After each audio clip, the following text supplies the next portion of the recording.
అందరికి శనార్థులు మ్యాక్స్ టీవీకి స్వాగతం. ఈ పోరగాళ్ళకు ఏం రోగమో ఏందోల్లా. నేను ఈ హీరో ఫ్యాను, నేను ఆ హీరో ఫ్యాన్ అని ఆళ్ళచ్చే కాడికి పోతాళ్ళు, పానాలు తీసుకుంటాళ్ళు. మొన్న మధ్య సంజయ్ థియేటర్ కాడ ఓ మనిషి చచ్చిపాయె. ఒక పోరడేమో ఆస్పత్రి పాలయ్యె. ఇప్పుడు చరణ్ అన్న గేమ్ చేంజర్ ఈవెంట్‌కి పోయి ఇద్దరు పోరగాళ్ళు పానాలు పోయినయి. ఆ ఇద్దరు పోరగాళ్ళ ఇంటోళ్ళకు పవన్ సార్ సాయం చేత్తా అన్నాడట.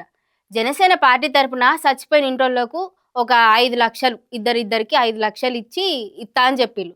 అయితే కాకినాడ, రాజమహేంద్రవరం మధ్యలున్న ఏడీబీ రోడ్డు గత్తరు గత్తరు ఉన్నదట. పోయిన 5 ఏళ్లల్లా ఈ రోడ్డు గురించి పట్టించుకోలేదు. పాడైన ఈ రోడ్డును మంచిగా చేత్తానం.